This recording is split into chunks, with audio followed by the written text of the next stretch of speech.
GST लागू की और जो छोटे व्यापारी हैं, जो छोटे कारखाने चलाते हैं, स्मॉल और मीडियम बिजनेस चलाते हैं, जो इस देश को रोजगार देते हैं, वो एक के बाद एक बंद हो गए।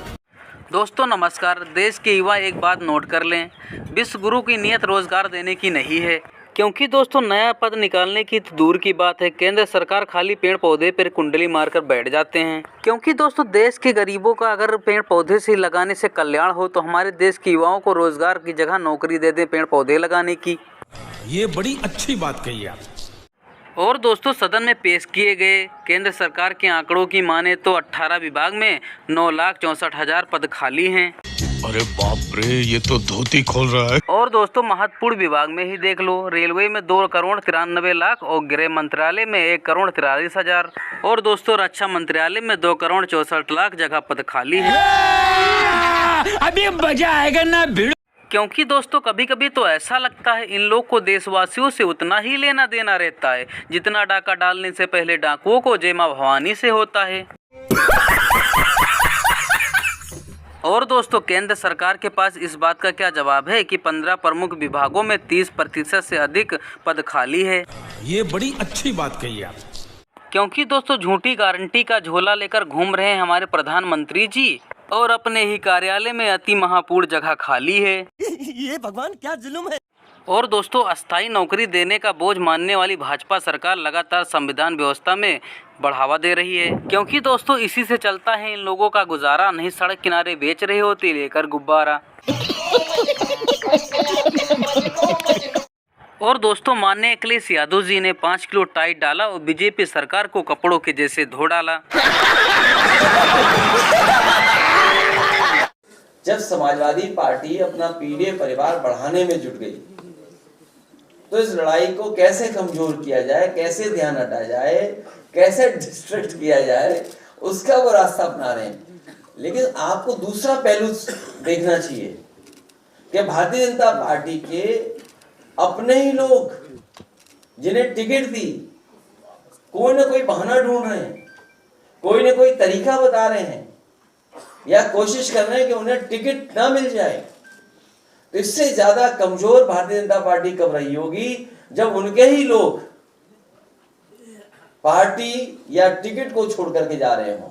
और फिर भारतीय जनता पार्टी को याद रखना चाहिए कि सिर्फ पेपर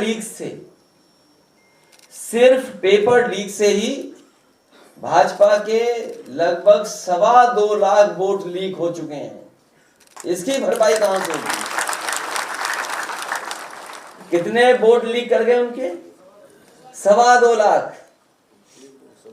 और भारतीय जनता पार्टी को कम से कम जनता का ये जवाब देना चाहिए कि अगर हम आंकड़े ठीक तरीके से जनता को समझा ले जाएंगे तो जनता के सामने क्या जवाब होगा भारतीय जनता पार्टी का पास? क्या 1 लाख किसान आत्महत्या कर चुका है जब से भारतीय जनता पार्टी सरकार में आई है। ये सब क्या देखना पड़ रहा है? अच्छा है मैं अंधा हूँ। यहाँ पर बड़ी लंबी फहरिस्त गिनाई गई, इतना करोड़ कर दिया, फलाना ये कर दिया, अरे चांद भी तोड़ कर ले आए। असलियत क्या है? 4 नामों में वो असलियत है इस देश की। और मैं इसका ये बोलूंगी, उसके बाद आपके डायरेक्ट सवाल का जवाब दूंगी। एक लड़की थी वर्षा, उत्तर प्रदेश में, उन 50 लाख लोगों में से थी जिसने पुलिस की परीक्षा लिखी थी। पुलिस की परीक्षा 7 साल बाद हुई थी। पेपर लीक माफिया ने पेपर लीक किया, परीक्षा रद्द हुई, वर्षा ने आत्महत्या कर ली। एक रमेश बिंद थे, जौनपुर के रहने वाले, मजदूरी करते थे, काम नहीं मिल रहा था, कर्जा लेना पड़ा, कर्जे के तले डूबते गए, आत्महत्या कर ली। ब्रजेश पाल ने अपनी सारी डिग्रियां जला दी और डिग्रियां जला के कहा इन डिग्रियों का फायदा क्या है जब इससे नौकरी नहीं मिल रही। उसके बाद आत्महत्या कर ली। आगरा का तरुण था, नौकरी करता था, नौकरी चली गई, नौकरी मिली नहीं, कर्जे के तले ऐसा डूबा कि अपनी बीवी, अपने बच्चे, अपनी मां के साथ आत्महत्या कर ली। ये फलसफा है 10 साल का आपका। और मैं पूछना चाहती हूं कि क्या तरुण का परिवार नहीं था? क्या वर्षा का परिवार नहीं था? क्या वो प्रधानमंत्री मोदी के परिवार का हिस्सा नहीं थे?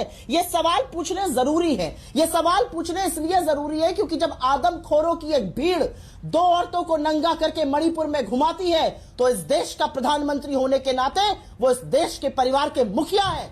और इस देश के परिवार के मुखिया क्या करते हैं? चुप रहते हैं, 78 दिन तक चुप रहते हैं। मैं पूछना चाहती हूं, क्या मोदी जी का असली परिवार ब्रजभूषण शरण सिंह है, जिनको संरक्षण दिया गया, बेटियों को रौंदा गया? क्या उनका असली परिवार पवन सिंह है, जिनका टिकट वापसी होना पड़ा जब उसने खुद कहा मैं चुनाव नहीं लड़ना चाहता हूं, क्योंकि उसने जो औरतों के खिलाफ काम किया था और कहा था वो उजागर होने लगा था? उपेंद्र रावत, आपके बाराबंकी के सांसद, उनके काले कारनामे और काली करतूतें मैं बोल नहीं सकती हूं एक महिला होने के नाते नेशनल टीवी पर, बट अब उनको भी चुनाव से हटना पड़ा क्योंकि इतनी काली करतूतें थी। क्या वो परिवार है आपका? मैं पूछना चाहती हूं, क्या आपका परिवार मेहुल चोकसी है? क्या आपका परिवार ललित मोदी है? क्या आपका परिवार अडानी? अगर ये आपका परिवार है तो जिन मैंने लोगों का नाम लिया, ये लोग कौन है? वो 50 लाख लोग कौन है जिनकी पुलिस परीक्षा चली गई? आप उनके परिवार का हिस्सा नहीं है? मैं पूछना चाहती हूं आपसे।